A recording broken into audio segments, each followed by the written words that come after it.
Fondation Jean Jaurès. Penser pour agir.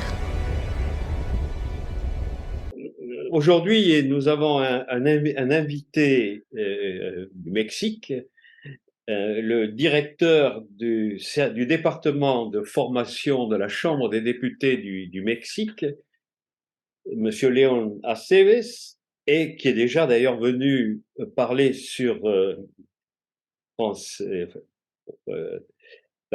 la Fondation Jean Jaurès, et nous allons évoquer avec lui le problème d'une question qui est une question qui ne date pas d'aujourd'hui, malheureusement, qui est celle de l'impact de la violence dans la vie quotidienne des Mexicains ou dans la vie tout court.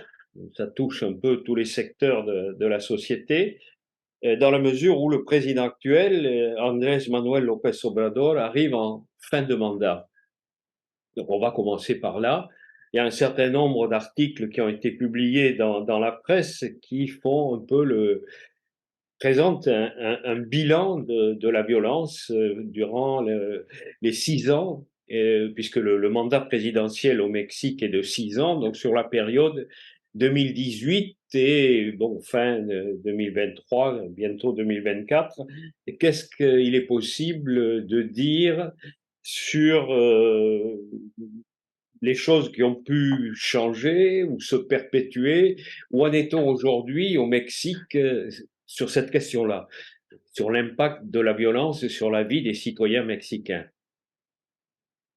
Tout d'abord, je te remercie, Jean-Jacques, pour l'invitation et c'est un plaisir pour moi de pouvoir partager, échanger quelques idées sur la situation actuelle concernant les violences au Mexique, qui malheureusement, comme tu viens de le dire, ce n'est pas quelque chose de nouveau pour nous. Il y a peut-être des décennies, on dirait peut-être que le Mexique a toujours eu des problèmes pour instaurer des institutions de sécurité professionnelles, fiables, et même et dès l'indépendance du pays. Donc, c'est un problème vraiment historique, systémique.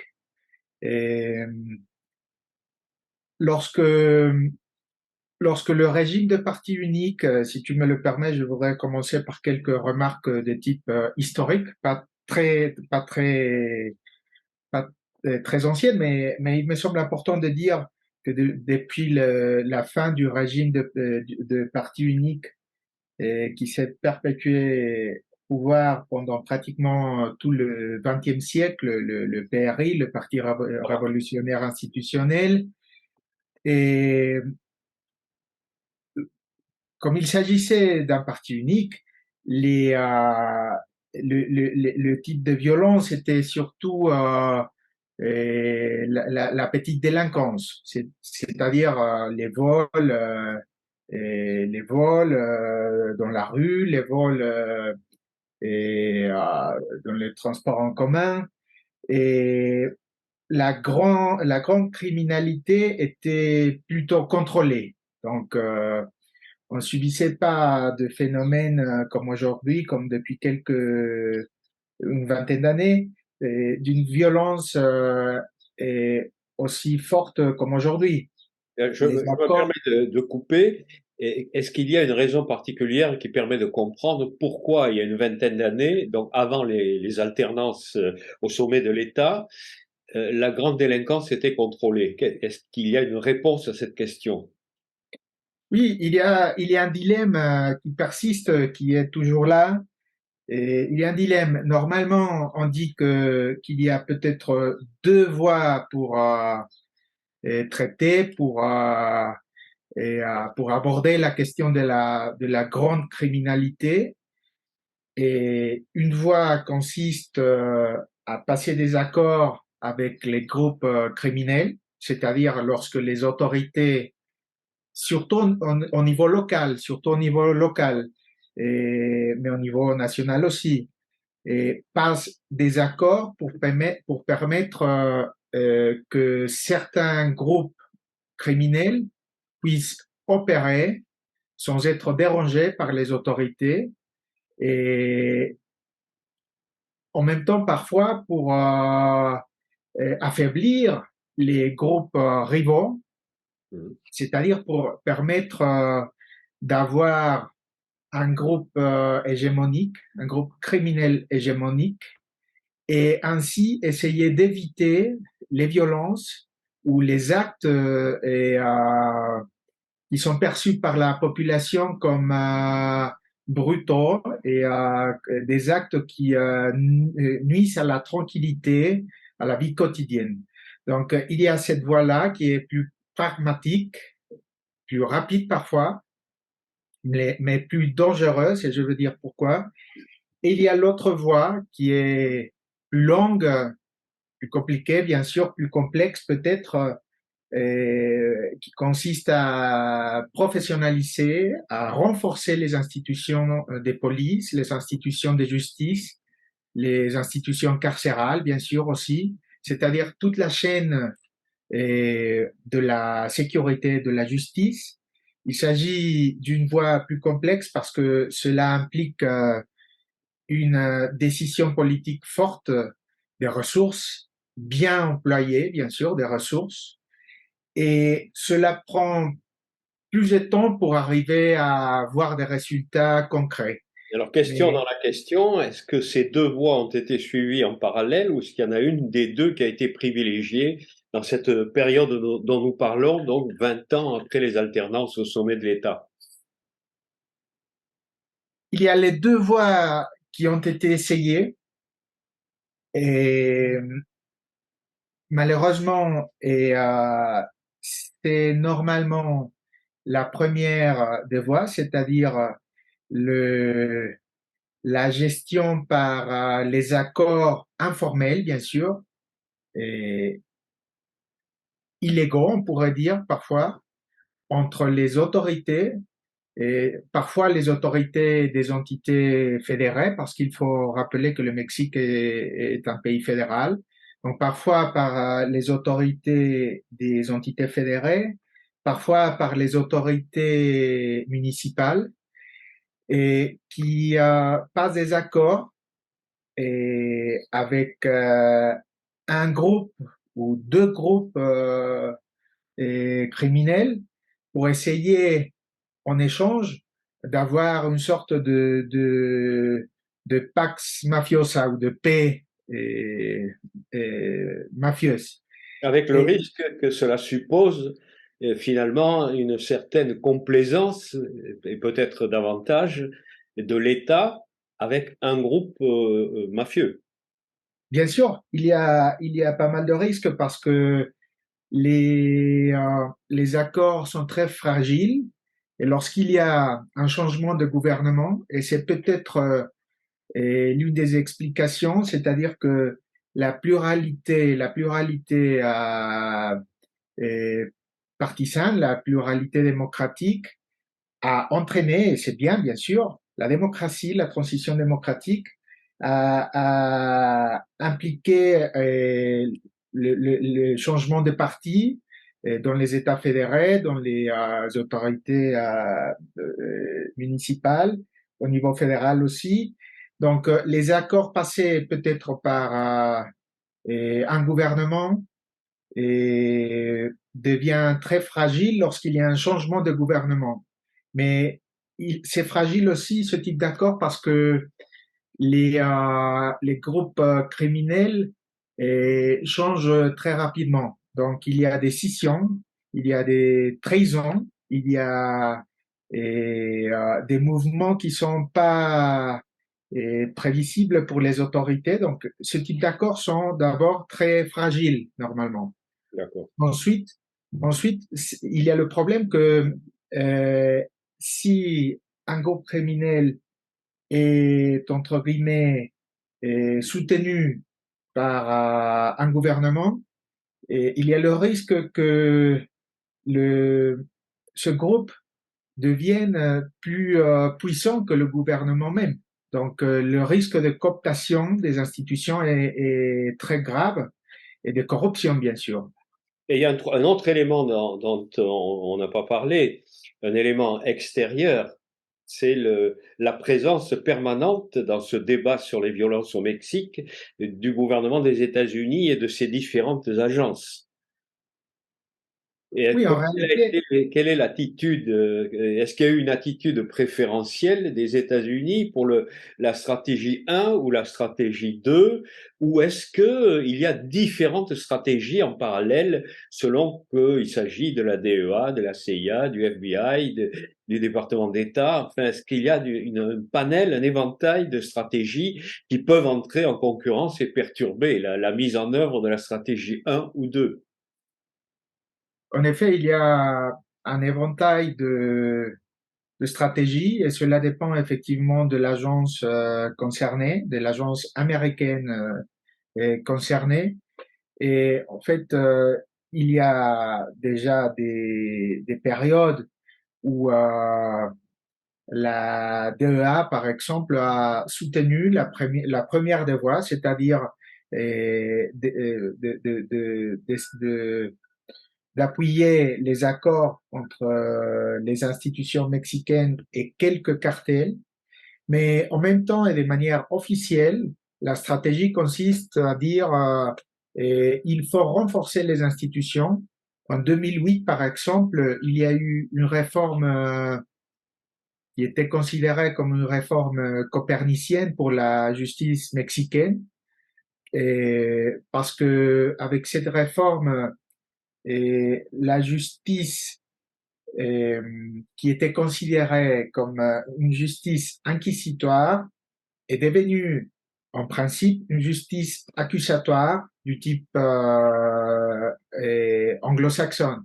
Donc, avec cette réforme, les États-Unis ont investi des milliards de pesos pour non seulement pour soutenir la réforme constitutionnelle, légale, etc., mais aussi pour former les opérateurs, et les policiers, les juges, les magistrats, etc. Et malheureusement, la plupart et la plupart des experts, des études récentes montrent que malgré les milliards de pesos, les résultats ne sont pas les résultats qu'on attendait de la réforme. Et, euh, et malheureusement, il y a certains types de délits et des crimes et, qui ont augmenté et surtout le problème de l'impunité qui n'a pas été résolu, qui ne change pas. Alors, je reviens un petit peu en arrière. En gros, si je comprends bien, en 2000, au moment de l'ouverture, enfin la fin des présidences du prix, euh, qu'est-ce qu'on peut dire en matière de sécurité et d'insécurité? Est-ce que on est dans une situation qui est relativement contrôlée et donc, si je comprends bien, à la différence de ce qui s'est passé ensuite? Et au moment de l'alternance, on peut dire que les Mexicains, nous étions plus ou moins habitués à une petite délinquance dans les grandes villes surtout, et avoir de la violence un peu plus intense dans le nord du pays, c'est-à-dire dans les entités fédérées et, qui font frontière dans les entités fédérées et frontalières avec les États-Unis. Ce qui veut Pourquoi? dire, Parce que oui, déjà pourquoi? depuis les années 80, pardon, déjà depuis les années 80, les cartels mexicains avaient contrôlé le passage, avaient réussi à contrôler le passage de la drogue vers les États-Unis, surtout du cannabis et de la cocaïne. En Donc, parenthèse, ce qui veut dire qu'au cœur de ces problèmes de violence et de grande délinquance, il y a le problème du trafic de stupéfiants. absolument, absolument. Donc, mais au moment de la transition, c'était surtout le problème du trafic des drogues, notamment du cannabis et de la cocaïne, mais cela a évolué et d'un côté, certains experts euh, affirment qu'un effet collatéral de la transition démocratique a été comment dire, la fragmentation et oui, la fragmentation des accords entre les autorités à partir des différents partis politiques qui gouvernaient à partir de l'année 2000. Donc, la Ça, c'est, fragmentation entre l'État central, les différents États fédérés et les municipalités. et les accords qu'elles Chacun. passent, chacun avec différents groupes criminels. Donc, ça, c'est l'une des inflexions depuis la transition démocratique. Mais il y a aussi d'autres phénomènes depuis 2000. Et c'est-à-dire, il y a eu une stratégie de lutte directe, de lutte de manière frontale contre les cartels de la drogue, notamment par le président Calderón, À le partir de 2005-6. oui, de 2005, 6, non, de 2008, il commence ce qu'on appelle la guerre contre les cartels, et c'est l'usage, c'est l'emploi de l'armée contre les cartels de la drogue, et c'est il s'agit d'une stratégie qui consistait à démanteler les, à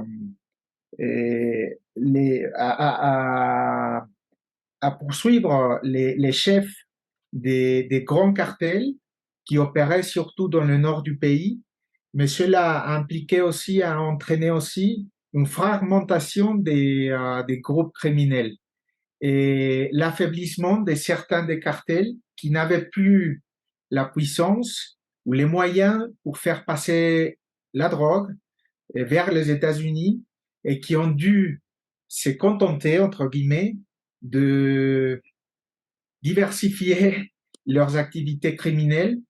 Donc actuellement, et depuis une quinzaine ou vingtaine d'années, et c'est pour ça qu'on peut expliquer aussi l'augmentation de la violence. La Et diversification était dans quelle direction? la diversification, cela veut dire que d'un côté, que le cannabis et la cocaïne ne sont plus les drogues principales, c'est-à-dire qu'il y a d'autres drogues qui sont distribuées et fabriquées au Mexique déjà, parce qu'avant la cocaïne, ça venait de l'Amérique du Sud et ça passait par le Mexique, et c'était les cartels mexicains qui se chargeaient de passer la drogue. Mais actuellement, il y a d'autres types de drogues, comme actuellement, récemment, depuis 2, 3 ans, comme le fentanyl, je pense qu'on dit comme ça en français, le fentanyl, et qui est fabriqué au Mexique pour la plupart. Et donc, il y a une diversification d'un côté du type de drogue, mais il y a aussi une diversification des délits et des crimes commis par les centaines de groupes criminels, comme par exemple les homicides volontaires ont augmenté de manière importante et depuis septembre 2018 jusqu'à jusqu'au mois de mai 2023, c'est-à-dire lors du mandat de l'actuel président de la République, on a battu un record concernant les homicides volontaires, et passant de 120 000 à peu près lors du gouvernement de Peña Nieto Et Nieto était le président précédent précédent, oui, du PRI. issu du PRI, oui, PRI. voilà, et pour passer à 156 000. C'est-à-dire on a battu déjà un record concernant les homicides volontaires. Est-ce qu'il y a une explication? Oui, c'est la stratégie des deux principaux cartels mexicains actuels. À un moment donné, il y a eu une fragmentation des cartels, mais et- et ensuite une reconfiguration de, de la cartographie criminelle. Et actuellement, il y a deux grands cartels, deux, deux entreprises multinationales, on pourrait dire, qui sont le cartel Jalisco, appelé Jalisco Nueva Generación, et le cartel de Sinaloa. Qui sont dans des Et, régions différentes du Mexique. pardon? Ils sont basés, ils ont leur quartier général dans des lieux différents de En l'État fait, du Mexique. le problème, c'est ils se sont implantés pratiquement dans tous les États fédérés, les deux. Mm. Donc, il y a une dispute territoriale très importante. Avant, il y avait une certaine distribution des entités fédérées, des municipalités, etc. Mais actuellement, le problème, c'est que surtout le cartel Jalisco a une stratégie d'expansion. Il est présent, ce cartel, dans tous les États fédérés. Et le cartel Sinaloa aussi. Donc, il a cette dispute territoriale. Et autour de ces deux grandes entreprises, parce qu'il s'agit d'entreprises, d'entreprises qui ont plusieurs types d'activités illégales, et autour de ces deux groupes, il y a à peu près, selon des études récentes, et il y a à peu près 400 groupes criminels, soit subordonnés, Mm. soit alliés, qui sont moins puissants, Localisés. ils ont un caractère plus local, effectivement, et qui fonctionnent comme des filiales des grands cartels et qui sont en dispute aussi entre eux. Donc, cette dispute territoriale, mais cette dispute aussi concernant le type d'activité criminelle explique d'une certaine manière l'augmentation des homicides volontaires. Mais il y a un problème qui est en parallèle, un grand problème, parce que si on voit les chiffres, et je viens de parler des chiffres officiels Mm. concernant les homicides volontaires, il faut prendre avec précaution ce chiffre parce qu'il y a aussi le problème des disparitions forcées. C'est-à-dire qu'il faut ajouter toutes les personnes, à peu près 100 000 d'après l'ONU, 100 000 Sur quelle personnes, période? pardon, Sur quelle période? enregistrées et fin 2022. On ne sait pas à quel moment les personnes ont disparu, forcément, mais enregistré officiellement fin 2022, 100 000 personnes, d'après le Haut Commissariat aux droits de l'homme de l'ONU.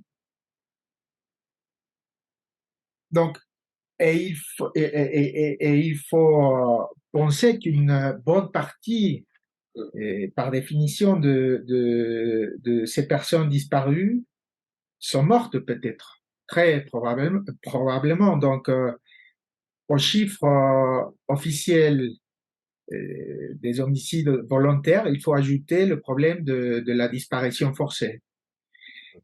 Mais il faut ajouter aussi que les chiffres, 100 000 personnes disparues officiellement, Et c'est peut-être, ça cache peut-être la réalité à cause du chiffre noir, parce qu'il s'agit d'un crime qui est peu c'est-à-dire qui est peu connu par les autorités, parce que les proches des personnes disparues parfois ne portent pas plainte. Donc il y a un chiffre noir important, Est-ce qu'il n'y a un pas chiffre également inconnu. des corps de personnes qui sont retrouvés et qui ne sont pas identifiables ni identifiés? Donc Il y a les deux. Il y a des personnes qui sont disparues dont les restes ne sont pas encore OK. trouvés, Mmh. Ah, d'accord, oui. et d'autres endroits où l'on trouve, il y a des États fédérés où le phénomène est plus important, comme Zacatecas ou Guanajuato, par exemple, dans le centre du pays, ou des endroits où les autorités ou les proches des personnes disparues ont trouvé des fosses avec des restes humains, parfois identifiés, parfois qui ne sont pas identifiés. Mmh. Mais est-ce qu'il y a une centralisation au niveau de l'État? Est-ce qu'il y a un service fédéral qui permet de connecter et donc peut-être de permettre d'identifier l'identité de ces restes qui sont découverts ici ou là, parce qu'il peut y avoir des personnes enlevées dans un État et assassinées dans un autre. Il s'agit aussi d'un problème historique. Les faiblesses de la police et les défaillances de la police scientifique, Oui, des polices scientifiques en pluriel. Pourquoi? Parce que il y a un service de police judiciaire, de police scientifique dans chaque État fédéré. Donc la coordination, parfois, c'est défaillant, mais les capacités techniques, c'est un véritable problème aussi. Et donc, ça fait partie des défaillances institutionnelles, on va dire, qu'il faut traiter, qu'on subit historiquement, et que ni la transition démocratique, ni les présidents démocratiquement élus, et le gouvernement de López Obrador inclus, et n'ont pas réussi à résoudre de manière satisfaisante la alors, question de la police judiciaire et de la police scientifique. une autre question, donc, il semblerait, si je comprends bien, que la situation s'est aggravée avec l'alternance démocratique pour les raisons politiques évoquées, les fragmentations, etc. Mais j'imagine que chaque président élu depuis l'an 2000, Fox, enfin, du PAN, du PRI, du Morena, donc de couleurs, quatre présidents, donc trois couleurs politiques différentes. Est-ce qu'ils ont eu des stratégies convergentes ou des stratégies différentes pour affronter ce problème de la violence? Je pense que l'inflexion, c'est le gouvernement de Felipe Calderón, lorsqu'il a décidé effectivement de faire appel à l'armée pour combattre les groupes criminels. Et pourquoi il a fait en principe? Parce que il se méfiait des forces de police, surtout des forces de police locales. Il avait l'impression que la puissance des cartels, et, c'est-à-dire face à la puissance des cartels, il fallait euh, utiliser l'armée pour contrer cette puissance.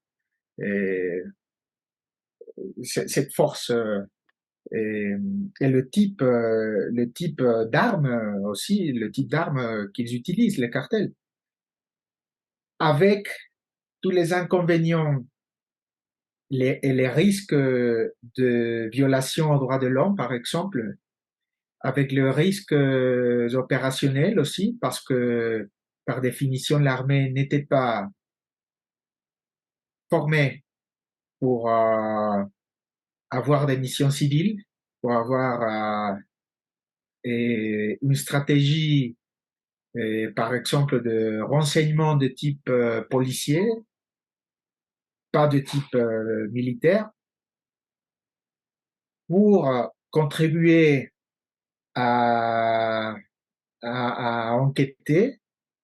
C'est-à-dire, c'était pas une force formée pour des missions civiles, pour lutter contre des phénomènes de sécurité publique. Le problème, c'est qu'ensuite, la stratégie s'est poursuivie La même sans que stratégie. la stratégie de militarisation, on peut dire, la stratégie de militarisation. À la fin de cette expérience, cette première expérience, et qu'est-ce qu'on peut dire? Est-ce elle a obtenu un certain nombre de succès? Est-ce que ça a été un échec? Est-ce que si elle s'est poursuivie, c'est qu'a priori le président suivant a considéré qu'il n'avait pas d'autre choix. En fait, il n'avait pas d'autre choix, le président suivant, c'est-à-dire Peña Nieto, issu du PRI. Il n'avait pas d'autre choix, malheureusement, mais cela ne veut pas dire que les stratégies étaient un succès. Bien au contraire, euh, l'augmentation justement des homicides volontaires, la fragmentation et la violence, la brutalité des groupes criminels font partie du bilan de cette première expérience. La Donc, à brutalité, la fin du mandat du président Calderón, on peut dire que finalement l'expérience n'avait pas été concluante. non, non, c'est ça, exactement, oui. Elle n'a pas été concluante. Et pourtant, elle a été perpétuée par son successeur. Oui, parce que les niveaux de corruption, surtout des autorités locales, et les faiblesses et les défaillances des polices, des entités fédérées et municipales. Il faut dire peut-être que les polices municipales ont plus de compétences par rapport, par exemple, aux polices municipales françaises. Donc, c'est important de savoir aussi, de connaître bien les capacités ou l'absence des capacités des polices municipales au Mexique aussi. Donc, les niveaux de corruption, l'infiltration d'une bonne partie des centaines de polices municipales, par exemple, ont conduit au président suivant, c'est-à-dire à Peña Nieto, à poursuivre grosso modo la stratégie de faire appel à l'armée.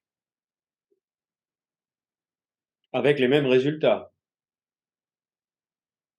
Et grosso modo avec le même résultat, sauf que il a commencé à essayer de résoudre des problèmes de type légal, de type constitutionnel, Peña Nieto, et parce qu'il a décidé de créer une sorte de gendarmerie à la mexicaine, parce que l'emploi, c'est-à-dire le fait de faire appel à l'armée était contre la Constitution.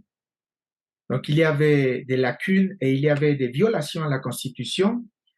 Et donc Peña Nieto a essayé de résoudre cela en créant les bases d'une sorte de gendarmerie, surtout pour essayer de contrôler les zones rurales, c'est-à-dire les zones où l'État n'est pas présent, où l'État a toujours peiné à être présent. Et donc, où il y a une absence de l'État assez, assez c'est-à-dire grave.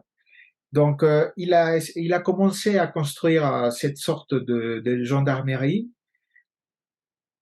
et c'est López Obrador, le président actuel, au moment de sa candidature, de la campagne politique 2018, même avant, qu'il a, euh, il s'est engagé à faire rentrer les militaires et dans on dit comment Caserne. dans les casernes, exactement.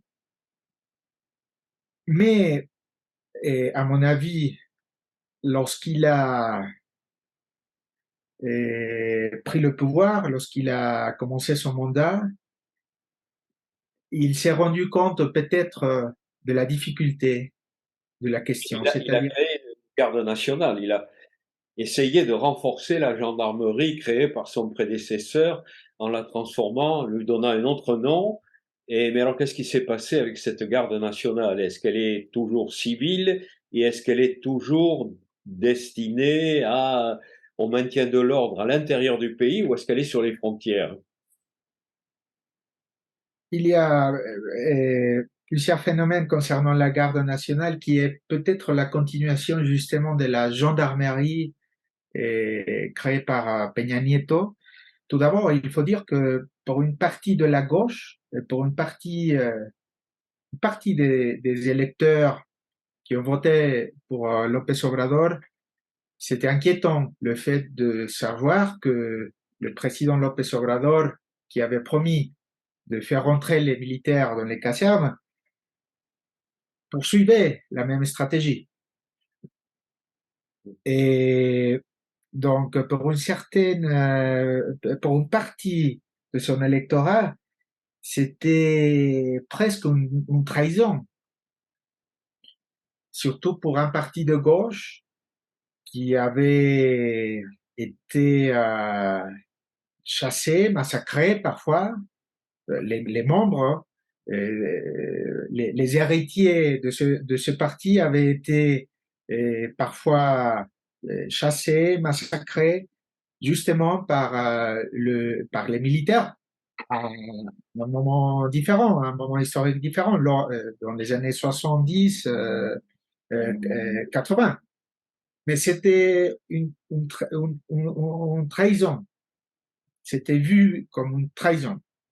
Ensuite, il a promu une réforme à la Constitution fédérale, justement pour donner une couverture constitutionnelle à la garde nationale, tout en promettant aussi que la garde nationale allait avoir un commandement civil, c'est-à-dire sous le commandement du ministère de la Sécurité publique. Euh, Normalement, la police fédérale, qui n'existe plus parce qu'elle est devenue la garde nationale, normalement la fédérale, pardon, était sous le commandement d'un ministère de la sécurité publique, pas forcément du ministère de l'Intérieur, comme en France. Donc il a promis d'avoir un commandement civil sous l'égide du ministère de la sécurité publique. La réforme a été approuvée pour créer cette garde nationale, mais en septembre 2022, il a promu une autre réforme constitutionnelle pour que la garde nationale passe du ministère de la Sécurité publique au ministère de la Défense. Cela a engendré des critiques très très fortes.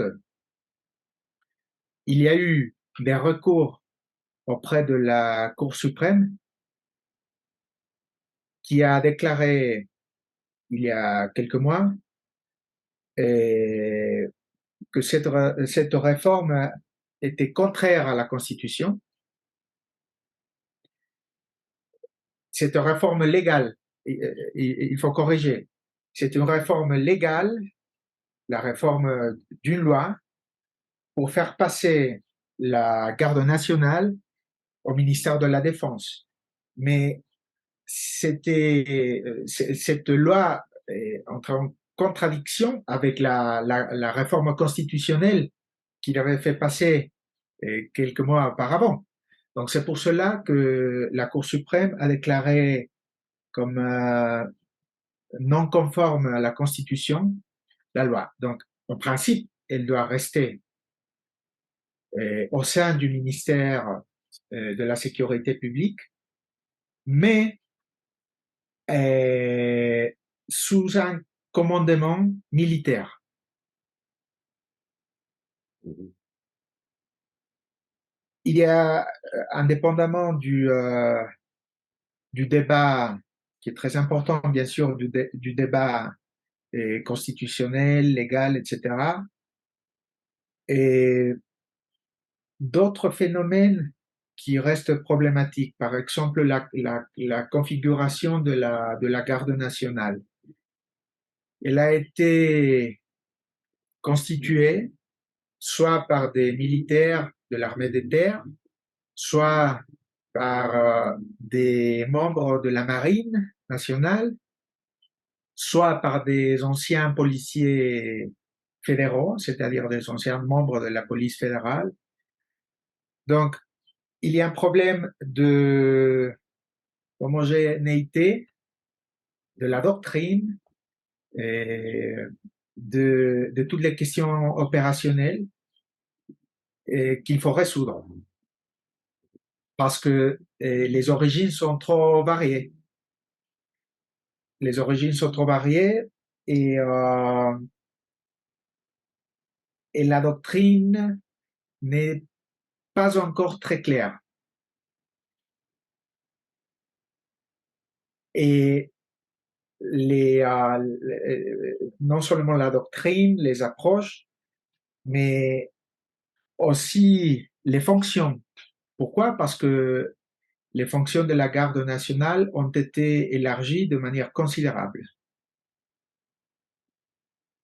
Ils sont chargés des douanes, des frontières, du contrôle des frontières, du contrôle de certains aéroports, par exemple l'aéroport de Mexico, notamment, par exemple. Il ne s'agit plus d'un corps de sécurité intérieure chargé des zones rurales. Sa présence est partout. Donc, on ne comprend plus exactement quelle est l'approche de la stratégie de la garde nationale et les fonctions qu'elle a et qu'elle aura. Parce qu'il y a eu beaucoup de problèmes liés aux questions migratoires. Et en lisant les articles sur ces questions-là, qu'il s'agisse de la frontière nord ou de la frontière sud, on voit apparaître systématiquement la garde nationale. Oui, oui, parce que la méfiance des autorités fédérales, notamment, vis-à-vis les corps de police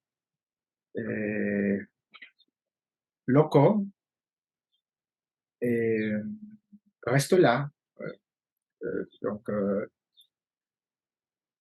la militarisation n'a pas été accompagnée d'une stratégie de renforcement des forces civiles, ni d'une stratégie on va dire, de professionnalisation et de transformation du système de justice, malgré les réformes promues par les États-Unis au Mexique, c'est-à-dire ce passage d'un système de justice inquisitoire à un système accusatoire. Malgré ça et malgré les milliards de pesos et les pratiques concernant la police, la police scientifique et une bonne partie de la justice pénale, notamment, restent les mêmes. Et est-ce que la position des États-Unis a évolué depuis l'alternance? Est-ce qu'on constate que les approches sont différentes et que les formes de coopération, pendant la période Obama, il avait semblé qu'il y avait eu un pas relativement important. Le président Obama était venu au Mexique et avait accepté une forme de co-responsabilité dans le problème. Oui, et mais c'est justement cette approche qui a été critiquée depuis quelques années par le président actuel López Obrador, qui considérait depuis quelques années et qu'il fallait pas, pour des raisons peut-être de souveraineté d'un côté, mais aussi euh, en considérant les mauvais résultats des stratégies du PAN, du PRI, depuis la transition démocratique, les résultats dont on vient de parler, promus surtout par les États-Unis. Donc, à partir des mauvais résultats et pour des raisons de souveraineté, l'actuel président, depuis quelques années, a critiqué très sévèrement cette approche des États-Unis concernant le Mexique et la sécurité au Mexique. Toutefois, et la réalité est très têtue. Donc, le président López Obrador, malgré son opposition à recevoir des fonds et comme le faisaient les présidents d'avant, malgré cela, la réalité et des phénomènes très compliqués ont fait que le président actuel, López Obrador, a dû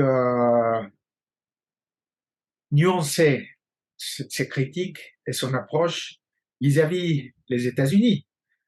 Pourquoi? Parce que je pense qu'il s'est rendu compte qu'il s'agissait d'un problème partagé, qu'il s'agissait et surtout des phénomènes la traite des personnes, comme la diversification des types de drogues, et les phénomènes migratoires. Donc, il a commencé depuis les dernières années à accepter plus de dialogue et de coopération avec les États-Unis. Il faut dire aussi que les États-Unis, en principe, et d'après quelques experts, il y a des articles sur la question. Le gouvernement américain n'était pas très content avec les politiques de sécurité du président López Obrador, donc ils ont mis la pression sur son gouvernement, sur lui et son gouvernement. Et actuellement, je pense qu'il y a un dialogue qui est plus pressant et une coopération notamment de manière plus poussée concernant le fentanyl, cette drogue nouvelle, entre guillemets, Après les phénomènes migratoires. et le phénomène migratoire, bien sûr. Parce que euh, le, les États-Unis ont, ont forcé le gouvernement mexicain à avoir plus de contrôle, surtout et dans la frontière sud du pays, pour éviter le passage des personnes en provenance de l'Amérique centrale, notamment. Et, et je dis, ils ont forcé le gouvernement mexicain surtout parce que ils ont menacé dès le début du mandat du président López Obrador de mettre en place des mesures en matière commerciale et très sévères et très dangereuses pour l'économie mexicaine et pour le commerce bilatéral. Donc, je pense que la réalité de ce type de phénomène ont conduit le président mexicain actuel à nuancer un peu l'approche. Et est-ce qu'il a été à un moment donné question, aujourd'hui ou sous un autre président, la mandature d'un autre président, d'un élément qui est quand même fondamental dans ces questions-là, qui est celui des armes.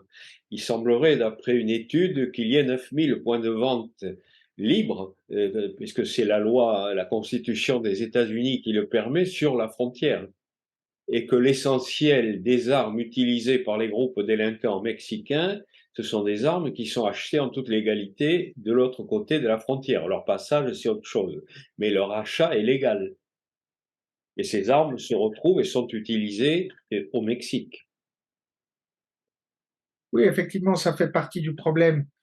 Et, sauf que qu'actuellement les grands cartels ou le petit cartel, c'est-à-dire les satellites qui fonctionnent comme des filiales des grands cartels, n'ont plus besoin forcément des armes en provenance des États-Unis. Pas forcément. Et ils ont d'une grande créativité, inventivité. Donc, ils volent des voitures, par exemple des 4x4, ils les convertissent en blindés, par exemple, un petit blindé, de manière très artisanale. Donc, c'est vrai que le problème des armes en provenance des États-Unis, c'est réel. Il faut poursuivre, il me semble, les négociations, la pression envers les autorités américaines pour essayer d'arrêter le passage des armes ou l'achat des armes aux États-Unis, c'est vrai, mais c'est pas le seul problème. Ce n'est pas la seule question qui explique la brutalité ou la violence des cartels. Pour terminer, je voudrais évoquer un autre problème qui fait partie du décor d'ensemble. Il y a un autre pays en Amérique latine, en Amérique du Sud, qui connaît de graves perturbations liées au trafic de stupéfiants et à la culture, c'est la Colombie. Donc le président qui a été élu l'année dernière, qui a pris ses fonctions au mois d'août, Gustavo Petro, est venu présenter sa politique concernant un certain nombre de questions, dont celle-là, devant l'Assemblée générale des Nations unies. Et il a déclaré que peut-être, puisque toutes les politiques pratiquées jusqu'ici, qui étaient essentiellement fondées sur la coercition, sur le recours à la force de la police ou des armées avaient échoué, peut-être faudrait-il se poser le problème de la légalisation non seulement de la consommation de la marijuana, du cannabis, mais aussi, pourquoi pas, de la cocaïne sous contrôle de l'État. Et alors il dit, après tout, il y a 20 ou 30 ans, la Colombie recevait des conseillers américains pour épandre du glyphosate sur les cultures de cannabis. Aujourd'hui, c'est autorisé dans la moitié des États des États-Unis. Donc le débat évolue.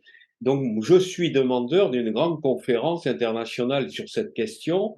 Est-ce que cette proposition, en sachant que le président Petro, qui a été dans sa vie politique un émigré, un réfugié au Mexique, connaît bien le Mexique, Il est venu au Mexique en fin d'année dernière, il a rencontré son homologue mexicain. On peut imaginer qu'ils ont parlé de cette question-là. Est-ce qu'elle est à l'ordre du jour au Mexique? Est-ce qu'on en parle? Est-ce qu'il en est question? Donc d'une conférence internationale qui permettrait quelque part d'assécher le problème en légalisant ce qui provoque les trafics et les violences. Pas de manière importante, il me semble. Et il me semble plutôt que la question se trouve dans une impasse légale et politique. Parce que on peut parler plutôt d'une sorte d'ambiguïté de la part du gouvernement fédéral. Et parce qu'en même temps, le gouvernement fédéral actuel partage ce type d'hypothèse concernant les mauvais résultats d'une approche uniquement coercitive, mais il n'ose pas euh, promouvoir une légalisation claire. Et je veux dire claire, pourquoi? Parce qu'il y a 32, 33 systèmes légaux au pays, dans le pays. Le niveau fédéral et les 32 États fédérés, entités fédérées. Donc il faut promouvoir, en tout cas, il faudrait en tout cas, s'il y avait cette volonté de manière claire, et une harmonie légale, une harmonisation légale dans le pays. Et ça, il n'y a pas de message clair sur la question. Par contre, donc pour conclure, cette volonté de promouvoir depuis le gouvernement fédéral et une grande conférence mondiale n'est pas très claire à mon avis.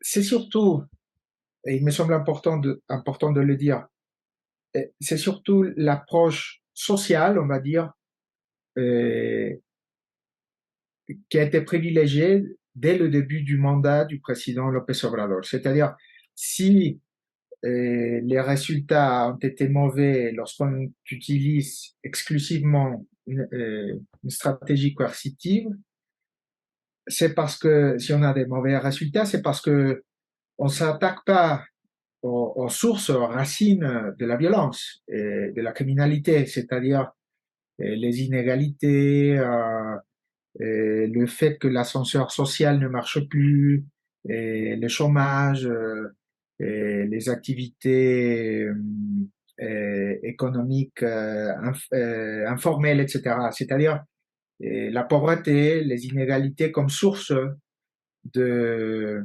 de violence et comme l'une des explications de de l'adhésion de la population, surtout les jeunes, de l'adhésion au groupe criminel. Donc, il a privilégié les programmes de type social.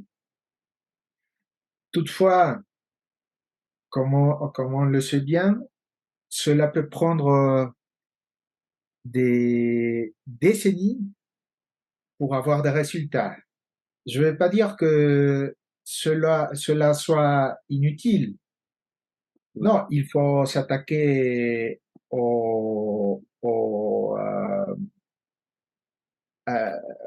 non pas aux conséquences uniquement.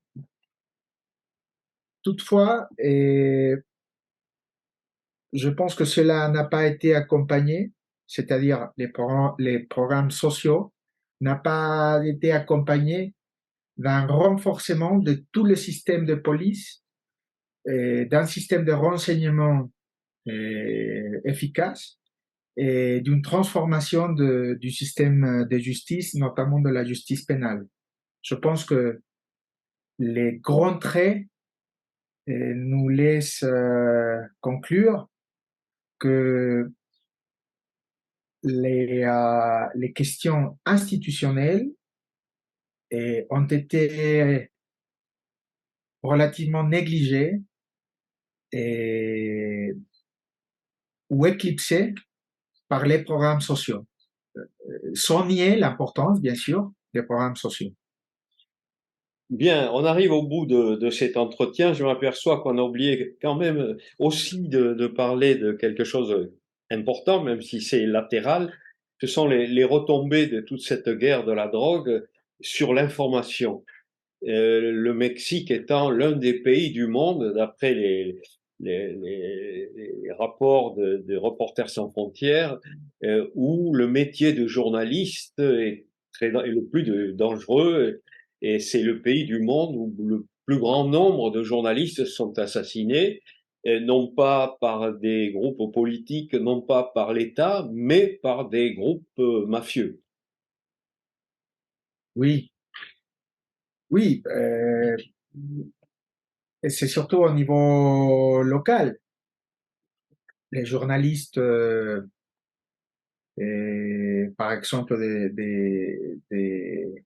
des journaux dans quelques États où la situation est plus compliquée, et ils doivent s'exiler ou affronter les conséquences des investigations journalistiques. Surtout dans les États, dans les municipalités où il y a une complicité forte entre les groupes criminels locaux et les autorités, donc où l'impunité est plus importante. Donc c'est facile, c'est tragique, mais c'est facile pour les groupes criminels d'assassiner des journalistes lorsque l'impunité est si pressante. Mais en réalité, il me semble qu'il s'agit d'un problème central, l'impunité, non pas seulement pour expliquer ce phénomène grave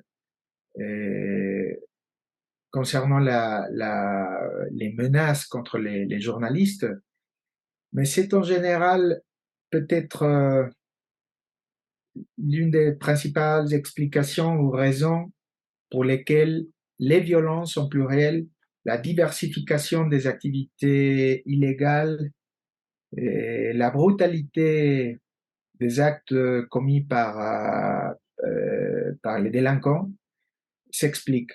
Et c'est justement l'impunité, l'absence de justice.